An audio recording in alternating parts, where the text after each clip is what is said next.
இப்போது ஒரு அம்மா 5 குழந்தை பெற்றுக்கிட்டாங்க. 5 புது இருதயத்தை செஞ்சாச்சு. இந்த அம்மாவுக்கு இருதயத்தில் ஒரு ஓட்டையாமா.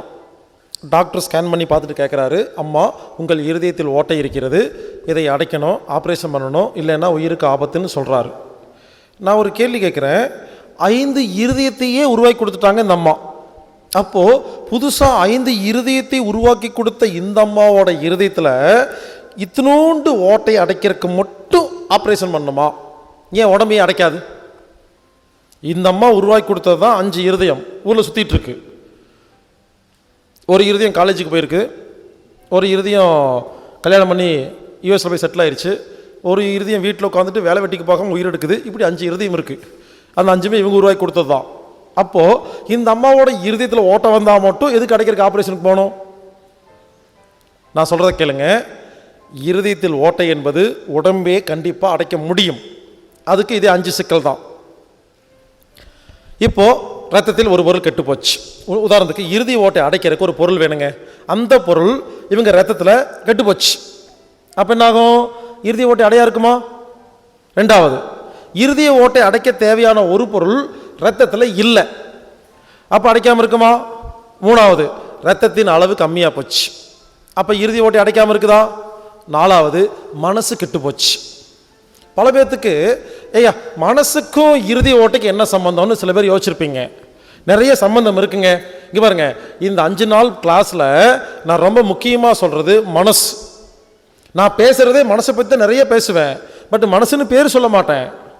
பல பேர்த்துக்கு சந்தேகம்.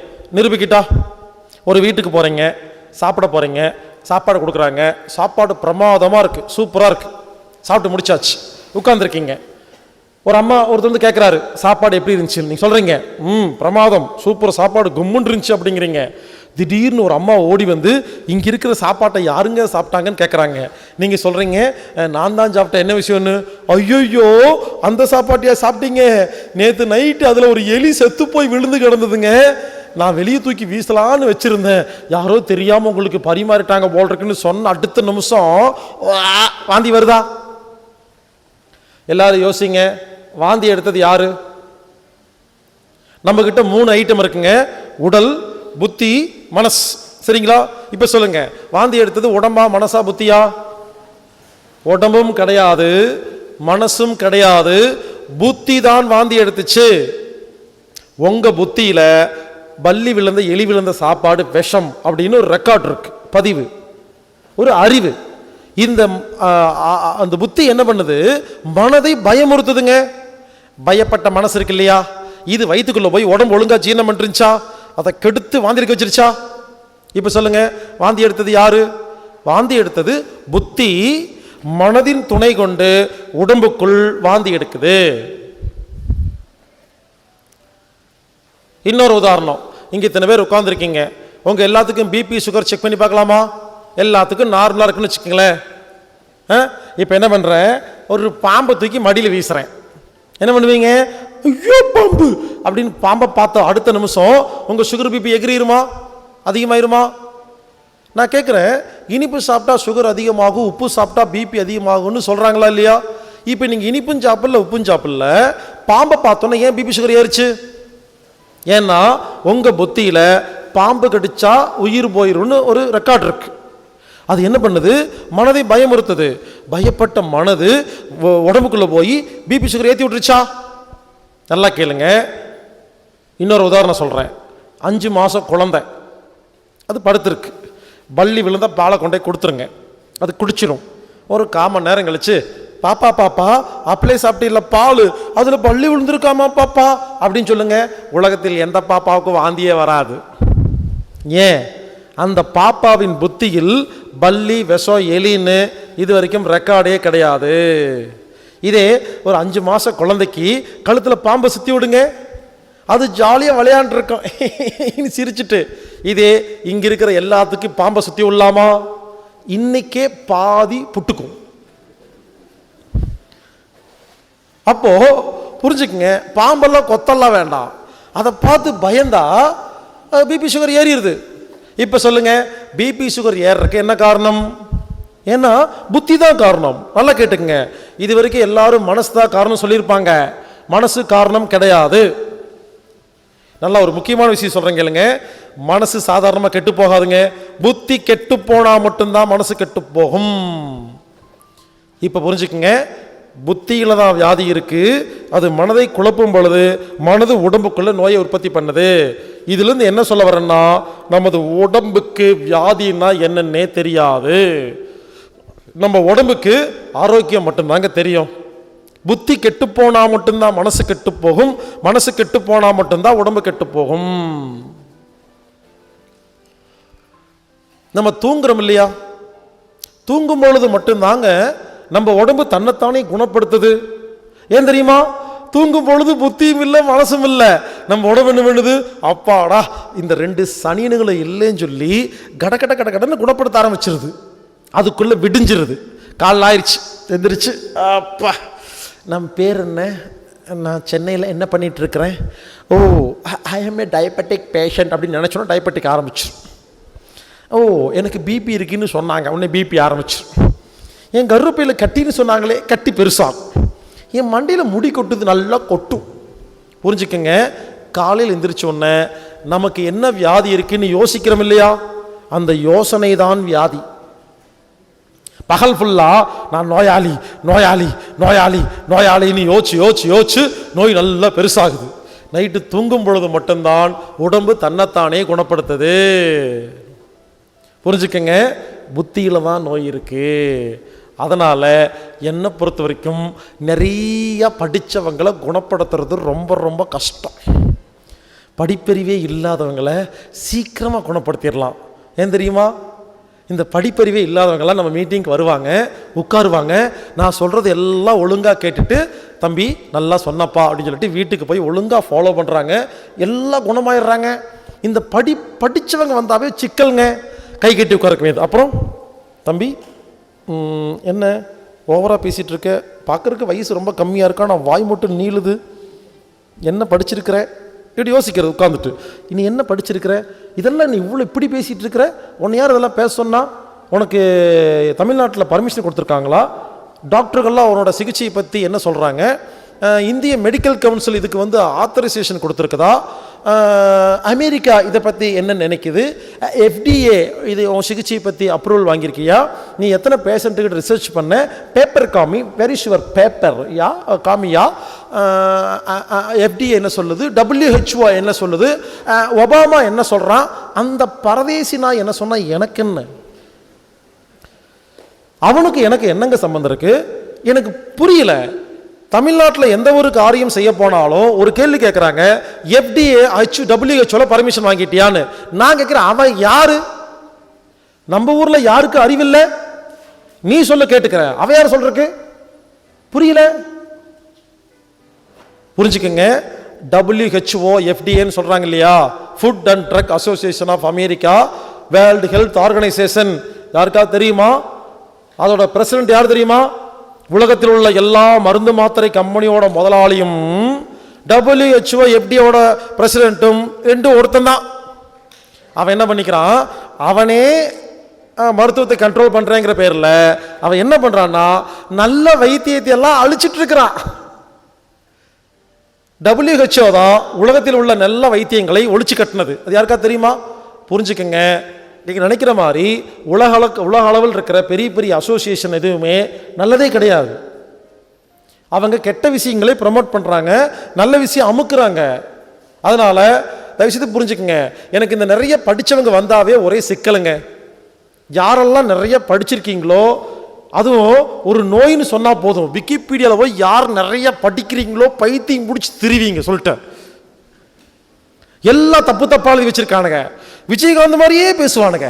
தமிழ்நாட்டில் மொத்தம் 7000 பேத்தில் 1000 ஒருத்தருக்கு இந்த வியாதி வரும், இது வரைக்கும் குணப்படுத்த முடியாது, இது அமெரிக்கா ரிசர்ச் பண்ணிட்டு இருக்கிறாங்க, சியாட்டை ரிசர்ச் பண்ணுறாங்கன்னு எதையாவது புள்ளி விவரம் பேசுவானுங்களே தவிர ஒரு விளக்கமா தெளிவா ஒரு முடிவா இப்படித்தான் இது செஞ்சா குணமாகுன்னு எங்கேயுமே எழுதி வைக்கலைங்க. அப்படி நமது தாத்தா பாட்டி எவ்வளவோ எழுதி வச்ச அத்தனையும் எடுத்துட்டு போய் அழிச்சிட்டானுங்க. புரிஞ்சுக்குங்க, நம்ம ஊர்ல ஒரு கெட்ட பழக்கம் என்ன தெரியுமா, நம்ம ஊர்ல யார் சொன்னாலும் கேட்க மாட்டீங்க, வெளிநாட்டிலேருந்து வரணும், வெள்ளை தாடி, அப்படி 65 வயசுக்கு மேலே கோட்டு போட்டிருக்கணும். இந்த மாதிரி சாதாரண செருப்பெல்லாம் போடாமலாம் வரக்கூடாது. ஷூ போட்டு டை கட்டிட்டு அப்படி பந்தாவா பெரிய காரில் வந்து இறங்கி இந்த மாதிரி சிம்பிளாலாம் இருக்கக்கூடாது. ஒரு பவர் பாயிண்ட் வச்சுருக்கணும். ஏசி ரூமில் தான் கிளாஸ் நடக்கணும். அது குறைஞ்சது 50,000க்கு மேலே வரும். உங்களுக்கு நமக்கு ஒரு கெட்ட பழக்கம், நிறைய ஃபீஸ் இருந்தால் நிறைய நல்ல சொல்லி தருவாங்கன்னு சொல்லி நிறைய காசு கொடுத்துட்டு அப்படி ஜென்டலாக போய் உட்காரணும். அப்போ ஒருத்தர் வந்துட்டு ஐ ஆம் கம்மிங் ஃப்ரம் ஏல் யூனிவர்சிட்டி, நான் ஏல் யூனிவர்சிட்டியில் 7,000 பேர்த்த கொலை பண்ணி நான் ஒரு ரிசர்ச் பண்ணி கண்டுபிடிச்சேன், அது வந்து அப்படி இப்படின்னு ஏதாவது உளறி பவர் பாயிண்ட்லாம் காட்டி எதையாவது தலையில் வித்துட்டு போவான். உட்காந்து பேன்னு கேட்பீங்க. நம்ம ஊரில் யார் சொன்னாலும் கேட்கறதில்ல. நம்ம ஊரில் ஒரு முதல் கேள்வி, எந்த ஊர்? கோயம்புத்தூர், செல்லாது. பொள்ளாச்சி, செல்லாது. திருப்பூர், செல்லாது. ஜெர்மனி, இத்தாலி, அதான் வியாதி. நம்ம ஊர்ல யாருமே மதிக்கிறதே இல்லைங்க. நம்ம ஊர்ல நம்மளே மதிக்கலன்னா வேற யார் மதிப்பா? எப்ப பார்த்தாலும் எதுக்கு எடுத்தாலும் வெளிநாட்டு மோகத்தில் சுத்திட்டு இருந்தா அப்படித்தான் வியாதி வரும். ஏங்க, நம்ம தாத்தா பாட்டிக்கு தெரிஞ்ச ரகசிய உலகத்துல யாருக்குமே தெரியாதுங்க. அதை மதிக்கிறது இல்லை. நான் பேசுறதெல்லாம் பெருசாலாம் ஒன்றும் கண்டுபிடிக்கலைங்க. நான் பேசும்போது உங்களுக்கே தெரியும், நான்லாம் எங்கேயும் போய் ஏல் யூனிவர்சிட்டிலாம் படிக்கல. நம்ம தாத்தா பாட்டி சொன்னதெல்லாம் காது கொடுத்து கேட்டேன். நீங்க கேட்கல, அவ்வளவுதான். இப்பவும் எத்தனையோ தாத்தா பாட்டி எல்லா விஷயம் தெரிஞ்சுக்கிட்டு வீட்டில் உட்கார்ந்து இருக்கிறாங்க. மதிக்கிறது இல்லைங்க. எதுக்கு எடுத்தாலும் சரி உடனே கம்ப்யூட்டர் எடுக்க வேண்டியது, ஐபோன் எடுக்க வேண்டியது, கூகுளில் சர்ச் பண்ண வேண்டியது, தப்பா எழுதியிருப்பா உட்காந்து பேச வேண்டியது. ரொம்ப சிம்பிளாக சொல்கிறேன், கேட்டுக்குங்க. புத்தி கெட்டு போனால் மட்டும்தாங்க மனசு கெட்டு போகும். மனசு கெட்டு போனால் மட்டும்தாங்க உடம்பு கெட்டு போகும். புதுசாக ஆரம்பிச்சிருக்காங்க, பெண்களுக்கு மார்பக புற்றுநோய் 40 வயதுக்கு மேல் வரும். இது யார் தெரியுமா ஆரம்பிச்சிருக்கா? இந்த மருந்து மாத்திரை கம்பெனி. இவங்க என்ன பண்ணுறாங்க, டிவி, பேப்பர், இன்டர்நெட்ல எல்லாம் பேசிக்கிட்டே இருக்கிறாங்களா. 40 வயதுக்கு மேல் பெண்களுக்கு டெய்லி டிவியில் டாக்டர்லாம் வருவாங்க, உட்காந்து பேசுகிறத கேட்டாவே பயமுறுத்தல் வந்துடும். 40 வயதுக்கு மேல் உங்களுக்கு மார்பக புற்றுநோய் வரும் அப்படின்னு பேசுறாரு. சரிங்களா? ஒரு பொண்ணு கேட்குது, அதுக்கு எவ்வளோ? 20 வயசு. என்னாகும்? ஒரு ரெக்கார்டு கிரியேட் ஆகும். 40 வயதுக்கு மேல் மார்பக புற்றுநோய் வரும், ரெக்கார்ட் ஆயிடுச்சு. அப்புறம் வயசு போயிட்டே இருக்கு. ஒரு நாள் ஒரு பிறந்த நாள் வருது, ஹாப்பி பர்த்டே டு யூ. உனக்கு என்னம்மா வயசு? எனக்கு 40 ஆச்சு. டங்குன்னு ஆன் ஆகும் அந்த ரெக்கார்டு. அன்னையிலிருந்து 6 மாசம் மார்பக புற்றுநோய் வந்துடும். எந்த நோயை பற்றி நினைக்கிறீங்களோ அது வரும். புரிஞ்சுக்குங்க, எண்ணம் போல் வாழ்க்கை. நம்மளை பற்றி எப்படி யோசிக்கிறோமோ நாம் அதுவாக மாறிவிடுவோம். எதுக்கு இவ்வளோ நேரம் பேசிட்டு இருக்கிறேன்னா, ரொம்ப சிம்பிளாக சொல்கிறேன், புத்தியில தான் வியாதி இருக்கு, உடம்புல கிடையாது, மனதிலையும் கிடையாது. மனசு கெட்டு போனால் மட்டும்தான், புத்தி கெட்டு போனால் மட்டும்தான் மனசு கெட்டு போகும். உதாரணத்துக்கு, இது வரைக்கும் ஃபீவர் வந்தால் என்ன பண்ணியிருப்போம்? ஐயோ எனக்கு காய்ச்சல் வந்திருக்குன்னு பயப்பட்டிருப்போமா? ஏன்? அறிவு இல்லை. இன்னைக்கு காலையிலேருந்து ஃபீவருங்கிறது டிசீஸ் கிடையாது நான் பேசி முடிச்சேனா? இப்போ அறிவு வந்துருச்சா? இப்போ ஃபீவர் வந்தால் என்ன பண்ணுவீங்க? சந்தோஷப்படுவீங்களா? இனிமேல் ஃபீவர் வந்தால் என்ன பண்ணுங்க, பக்கத்து வீட்டுக்கு பாயாசம் கொண்டு போய் கொடுங்க. ஏன்னு கேட்பாங்க. எங்கள் வீட்டில் எங்கள் ஹஸ்பண்டுக்கு ஃபீவர் வந்திருக்குன்னு சந்தோஷமாக கொடுத்துட்டு வாங்க. ஸோ இதுக்கு முன்னால் பயம், இப்போ சந்தோஷமா? அப்போ இதுக்கு என்ன வித்தியாசம்? அறிவு கெட்டு போய் கிடந்தது, அறிவு சுத்தமாயிருச்சா? புரிஞ்சுக்குங்க, அறிவு அதிகமாக அதிகமாக ஆரோக்கியம் அதிகமாகணும். ஆனா சின்ன வயசுல அறிவு இல்லாமல் இருந்தோன்னு சொல்றோமா? இப்போ நான் பெருசு அறிவாயிட்டேன்னு சொல்றேன்னா, நான் எல்லாத்தையும் ஒரு கேள்வி கேட்பேன். யாராவது என்கிட்ட வந்து, தம்பி எனக்கு வயசு அதிகமாயிருச்சுப்பா, எனக்கு அனுபவம் அதிகம்ப்பா, நான் சொல்றதை கேள்வி சொன்னா முதல் கேள்வி சுகர் இருக்காங்க, ஆமா சொன்னா துரத்தி விட்டுருவேன். வயசு அதிகமா இருக்குல்ல, அனுபவம் அதிகமா இருக்குல்ல, ஆனா நோய் அதிகமா இருக்கு இல்லையா? அப்போ அறிவு நல்லதா கெட்டதா? புரிஞ்சுக்கங்க, வயசு ஆனா மட்டும் அனுபவம் இருந்தா மட்டுமல்ல ஒத்துக்க முடியாது, சரியான அறிவு வேணும். ரெண்டுக்கு வித்தியாசம் இருக்கு. அறிவு அதிகமாக அதிகமாக ஆரோக்கியம் அதிகமாச்சுன்னா உங்க அனுபவம் நல்லது. வயசாக வயசாக நோய் அதிகமாச்சுன்னு அர்த்தம் அறிவு கெட்டது. யோசிச்சு பாருங்க, நல்லா யோசிங்க. உங்களுக்கு 50 வயசு ஆச்சு, 20 வயசுல சந்தோஷமா இருந்தீங்களா? 50 வயசுல சந்தோஷமா இருக்கணும். அப்ப அறிவு அதிகமாயிடுச்சுன்னு சொல்லலாம். எல்லாரும் சொல்றது அப்படிதான், முதல்ல எல்லாம் சந்தோஷமா இருப்பங்க, இப்பெல்லாம் போச்சு, அப்ப அறிவு கெட்டு போச்சுன்னு அர்த்தம். நான் கேட்கிறேன், 20 வயசுல ஒண்ணுமே தெரியாதப்பவே சந்தோஷமா இருந்த நீங்க 60 வயசுல ஏன் சந்தோஷமா இல்லை? அப்ப என்னமோ தப்பா புரிஞ்சிருச்சு. தயவுசெய்து புரிஞ்சுக்கங்க, இது ரொம்ப இம்பார்ட்டன்ட் பாயிண்ட். வயசு அதிகமாக அதிகமாக ஆரோக்கியமும் நிம்மதியும் அதிகமானா நாம போற ரூட்டு கரெக்டு. வயசு அதிகமாக அதிகமாக நோய் வந்து உடம்பெல்லாம் வலிச்சு, மூட்டெல்லாம் வலிச்சு, டென்ஷன் அதிகமாகி, கவலை அதிகமாச்சுன்னா போற ரூட்டு தப்பு. வயசு முக்கியம் இல்லை, ரூட்டு தான் முக்கியம். அதனால சிம்பிளா சொல்றேன், அப்ப மனசு கெட்டு போனா இறுதி ஓட்டை அடைக்க முடியாதா? இங்க பாருங்க, மனசு கெட்டு போனா என்ன தெரியுமா? நம்பிக்கை இழப்பு ஏற்படுதுங்க. நான் சொல்றேன், மனசு ஒழுங்கா இருந்தா நம்பிக்கை வரும். மனசு கெட்டு போன நம்பிக்கை கெட்டு போகும். நம்பிக்கை தான் ஆரோக்கியமாக வாழ்வதற்கு ஒரே வழி. நம்பிக்கைன்னா என்ன நம்புங்கன்னு சொல்லல, என் பின்னால வாங்கன்னு சொல்ல. இது வேற புதுசா ஒரு கதை. எல்லாரும் என்ன பண்றேன்னா, ஒருத்தர் வந்து மைக்கு பிடிச்சி பேசினா போதும், அவர் பின்னாலேயே ஓட வேண்டியது, காலில் விழுக வேண்டியது. அவர் ஒரு சாதாரண மனிதன். தயவு செய்து மனிதர்கள் பின்னால சுத்தாதீங்க, இறைவன் பின்னால சுத்துங்க. ரெண்டுக்கு வித்தியாசம் இருக்கு. ஒருத்தர் 4 விஷயம் சொன்ன உடனே காலில் விழுந்து ஆசீர்வாதம் வாங்கிட்டு சாமியார் ஆக்கி அவரை தூக்கி விட்டுறது, அப்புறம் அவர் பந்தாவா சுத்திட்டு இருப்பாரு. எதுக்கு தேவையில்லாம? ஏங்க நான் கேட்குறேன், நிறைய சாமியார்கள், நிறைய குருநாதர்கள், நிறைய பவர் இருக்குன்னு சொல்றாங்களா இல்லையா? அவங்ககிட்ட போய் ஆசீர்வாதம் வாங்கிட்டு வந்தால் கிட்னி ஃபெயிலியர்லாம் குணமாகுதுன்னு சொல்றாங்களா இல்லையா? நிறைய பேர் போயிட்டு வந்திருக்கீங்களா? யூடியூப் வெப்சைட்டில் பார்க்குறீங்க இல்லையா, அவருக்கு பவர் இருக்குன்னு? யோசிச்சு பாருங்க, நிறைய பவர் இருக்கு. உலகத்தில் இருக்கிற எல்லா கிட்னி ஃபெயிலியரை குணப்படுத்தின பல சாமியார்கள் சாகருக்கு முன்னால அவங்க கிட்னியே ஃபெயிலியர் ஆகி செத்து போயிட்டாங்க. கதை கேட்டுருக்கீங்களா இல்லையா? அப்போ அவருக்கு ஏன் பவர் இல்லை? என் கிட்னி சரி பண்ண வேண்டியது தானே? யோசிச்சு பாருங்க, பல சாமியார்கள் நிறைய பவர் இருக்குன்னு சொல்லுவாங்க, அது இருக்குன்னு சொல்லுவாங்க. நம்மகிட்ட பிச்சை எடுப்பாங்க, எனக்கு ஒரு 1000 புக்கு அடிச்சு கூட ஃப்ரீயா. நீ பவர்ல அடிச்சுக்க வேண்டியது தானே? புரியலையா? இங்க பாருங்க, எல்லாரும் மனிதர்கள், சாதாரண மனுஷங்க தான். மனுஷன் பின்னால சுத்துறீங்கன்னு வச்சுங்களேன், நாளைக்கு டிவியில் காட்டுவாங்க, அசிங்கமா இருக்கும். இறைவன் பின்னால சுத்துங்க, எதுவுமே நடக்கவே நடக்காது. ரொம்ப சிம்பிளா சொல்றேங்க. பல பேர் அப்படி வாழ்க்கை வேணா போச்சு. ஏதோ தெரியுது பேசுறாங்க, அவ்வளவுதான் மரியாதை அவங்களுக்குள்ள, வேற ஒண்ணுமே கிடையாது. தயவுசெய்து புரிஞ்சுக்குங்க, இறைவன் நம்ம உடம்புல ஒரு அறிவை கொடுத்திருக்கார். அந்த அறிவை ஒழுங்கா பயன்படுத்தினா ஆட்டோமேட்டிக்கா எல்லாரும் ஞானி தான். இங்க பாருங்க, கிளாஸ் வந்து என்ன தெரியுமா, நம்ம எல்லாரும் ஞானி ஆகணுங்க தான் கிளாஸ். ஒரு ஆள் பெரிய ஆள் சின்ன ஆள் கிடையாது. உலகத்தில் உள்ள எல்லாராலையும் நிம்மதியாக, அமைதியாக, சந்தோஷமாக, ஆரோக்கியம் வாழ முடியுங்க. அப்போ நீங்க என்ன பண்ணணும்னா, பெரிய பெரிய சாமியார் குருநாதரை பார்க்கும் பொழுது அவர் பின்னால ஓடக்கூடாது. அவர் மட்டும் ஏன் அப்படி இருக்கிறாரு, நான் ஏன் அப்படி இல்லைன்னு நீங்க யோசிச்சீங்கன்னா, நீங்களும் அதே மாதிரி மாறிட்டீங்கன்னா அவர் காலில் விழுக வேண்டிய அவசியம் இல்லையே. தயவுசெய்து புரிஞ்சுக்கங்க, நம்பிக்கை தாங்க நோய் குணப்படுத்துது. நீங்க நினைக்கிறீங்கன்னா அவர் பெரிய சாமியாரு, அவர் பெரிய குருநாதரு, அவர் காலில் விழுந்தா எல்லா நோய் குணமாயிரு நம்பி போறீங்களா? புரிஞ்சுக்கங்க, அப்படி காலில் விழுந்து அப்பாடா நேத்து அவர் காலில் போய் விழுந்த, அவர் ஆசீர்வாதம் பண்ணாரு அப்படின்னு நினைச்சு நிம்மதியா ஒன்றும் பண்ணாம சும்மா இருக்கிறீங்களா நம்பிக்கையோட? அப்போ நோய் குணமாகுது. அங்க மட்டும் இல்லைங்க, ஹாஸ்பிட்டல் போறோமா? பல பேர் ஹாஸ்பிட்டல் போனா குணமாகும். நான் ஹாஸ்பிட்டல் போகாதீங்கன்னு சொல்றேன், ஆனா சில பேருக்கு அங்க போனா குணம் ஆகுது. புரிஞ்சுக்குங்க, என்ன பண்றோன்னு முக்கியம் இல்லை, அவங்க நம்புறாங்க. ஹாஸ்பிட்டல வீட்டில் இருக்கும்போது கஷ்டமா இருக்கும், ஹாஸ்பிட்டல் படுத்த உடனே அப்பாடா குளுக்கோஸ் டப்பா ஏற்றுறாங்க, அப்போதான் மனசு நிம்மதியாக இருக்கும். குளுக்கோஸ் டப்பா ஏற்றுறாங்க, நம்மளை சுற்றி நர்ஸெல்லாம் சுற்றி வந்துட்டு இருக்கிறாங்க, டாக்டர்கள்லாம் கோட்டுக்கு போட்டு வராங்க, என்னமோ பண்ணுறாங்க, மிஷின் இருக்கும், டாயின் டாயின் டாயின்னு போயிட்டு அப்பா அப்படின்னு நம்பி குணமாயிடும்.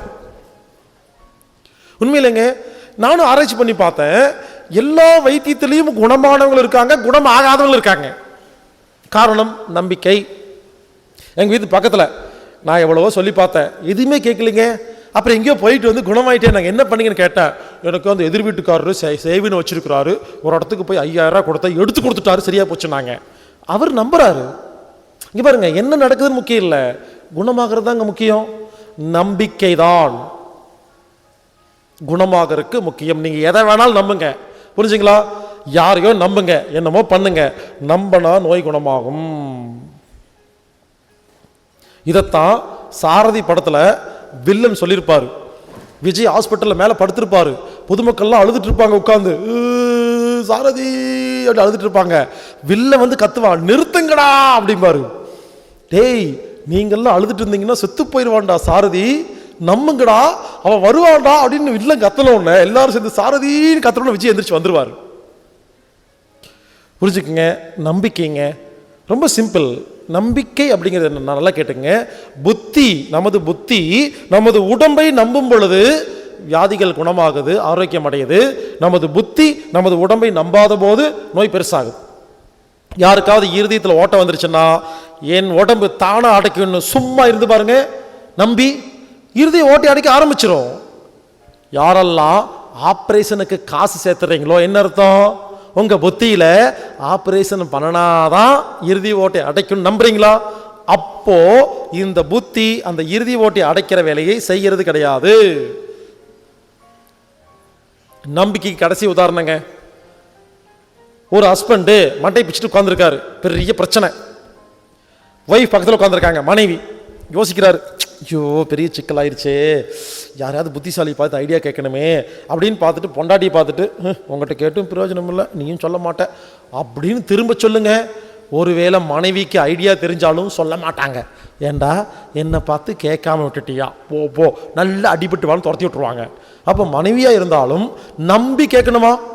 இங்கே பாருமா, எனக்கு இந்த மாதிரி பிரச்சனை, உனக்கு ஏதாவது ஐடியா தெரியுமான்னு கேட்டு பாருங்க. அவங்க ஒருவேளை ஐடியா தெரியாத ஆளாக இருந்தால் கூட நம்மளை நம்பி கேட்டுட்டாங்களேன்னு சொல்லி 4 ஐடியா சொல்லுவாங்க. புரிஞ்சுக்குங்க, நம்பிக்கை தான் வாழ்க்கை. அப்போ என்ன சொல்ல வரேன்னா, இங்க பாருங்க, இந்த மனசு 4வது பாயிண்ட் சொல்றேன் இல்லையா, நல்லா புரிஞ்சுக்குங்க. அது மனசு இல்ல, நமது புத்தி. நமது புத்தி ஒழுங்கா இருந்தா, நம்பிக்கையோடு இருக்கும் பொழுது மனசு ஒழுங்கா இருக்கு. அப்ப மனசு ஒழுங்கா இருந்தா உடம்பு ஆரோக்கியமா இருக்குது.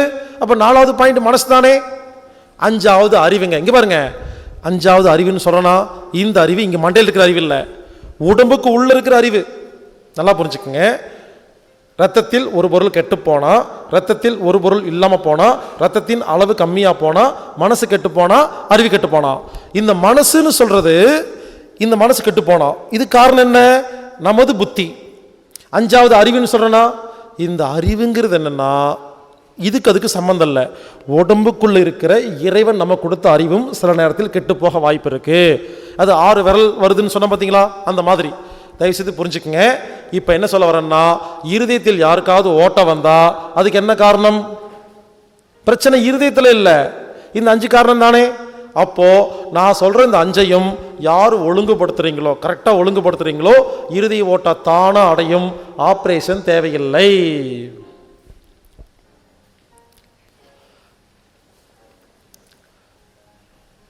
எல்லாத்துக்கும் ஒரே சந்தோஷம். இந்த தம்பி இறுதி ஓட்டை பற்றி பேசி முடிச்சிருச்சு. அடுத்தது கிட்ட பார்வை, தூர பார்வை, கண்ணில் புறை இருக்குது, சொரியாசிஸ், ஸ்கின் டிசீஸ், எக்ஸிமா, மூட்டு வலி, முழங்கால் வலி, ஒவ்வொருத்தரும் வேறு வேறு நோய்க்கு வந்திருப்பீங்களா? இனி தம்பி இந்த விஷயத்தையெல்லாம் பேசுவாக்குன்னு யாராவது நம்பி உட்கார்ந்துருந்தீங்கன்னா நல்லா ஏமாந்து போவீங்க. ஏன் தெரியுமா? உலகத்தில் 4448 நோய் இருக்கு. நான் ஒவ்வொரு நோய்க்கும் அரை மணி நேரம் பேச ஆரம்பிச்சேன்னா எனக்கு 2224 மணி நேரம் வேணும். நான் எங்கே போகிறது? நான் ஏன் தெரியுமா இருதய ஓட்டை பற்றி இவ்வளோ நேரம் பேசிகிட்டு இருந்தேன்? எல்லாரும் நல்லா கவனிங்க. இருதய ஓட்டை என்பது இருதய சம்பந்தப்பட்ட வியாதி இல்லை, நம்ம உடம்பே குணப்படுத்தும். அதுக்கு 5 சிக்கல்னு 5 சிக்கலை பற்றி தெளிவாக சொன்னா, இது யாருக்கு புரிஞ்சிருச்சோ, நான் ஏன் இருதய பற்றி ஒரு ஓட்டை பற்றி ரொம்ப நேரம் பேசினேன்னா, கண்டிப்பாக இங்கே இருக்கிற யாருக்குமே இருதய ஓட்டை இருக்காது. உடனே சில பேர் யோசிப்பீங்க 3/4 மணி நேரம் வேஸ்ட் அப்படின்னு. புரிஞ்சுக்குங்க, வேஸ்ட் இல்லை. இருதய ஓட்டை அப்படிங்கிற ஒரே ஒரு உதாரணத்தின் மூலமாக நான் ஒரு மிகப்பெரிய தத்துவத்தை உங்களுக்கு புரிய வச்சிருக்கிறேன். என்னது? 5 காரணம் இருதய ஓட்டைக்கு மட்டும் இல்லை, முடி முதல் உள்ளங்கால் வரை நமது உடம்பில் எந்த உறுப்பில் எந்த வியாதி இருந்தாலும் நமது உடம்பே தன்னைத்தானே குணப்படுத்தும். அதுக்கு சிக்கல் 5. இந்த 5ஐயும் நாம சரி பண்ணா நம்ம உடம்பு தன்னைத்தானே எல்லா வியாதிகளையும் குணப்படுத்தி ஆரோக்கியமாக்குது.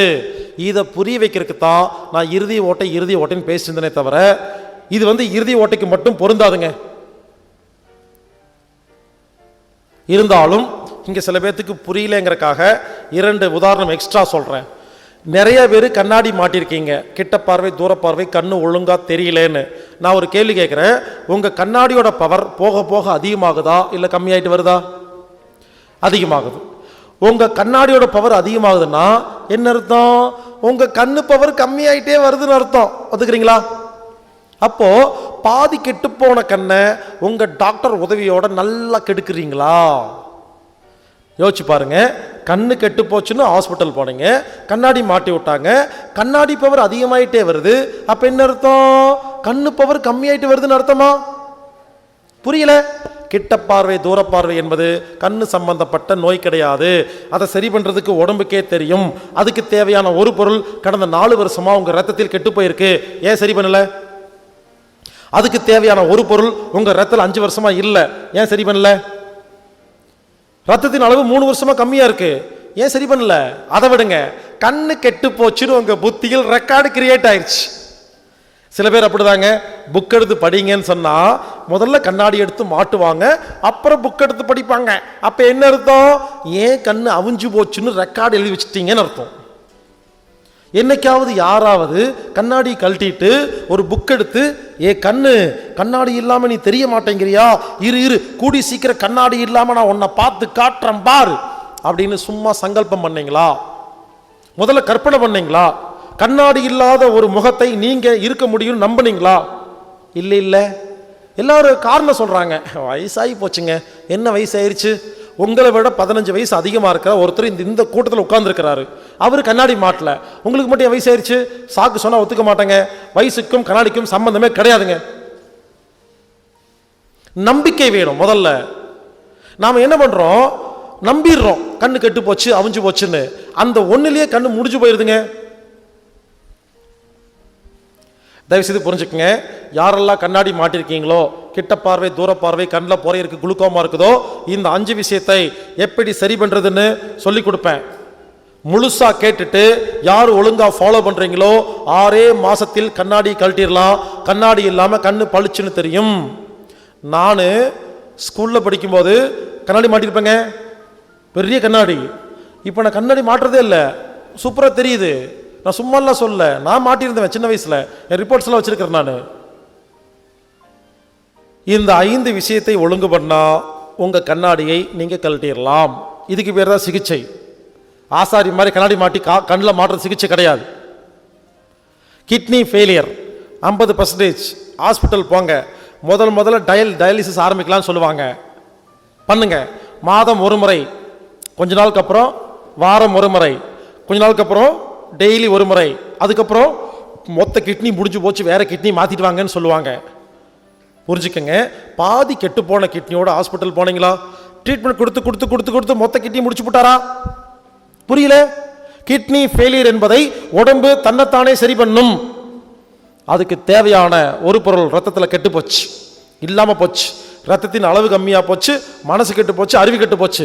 இந்த 5ஐயும் நாம ஒழுங்கு பண்ணா, யாராவது கிட்னி ஃபெயிலியர் இருந்தா வாங்க, இந்த 5ஐயும் ஒழுங்கு பண்ணுங்க. என்னாகும் தெரியுமா?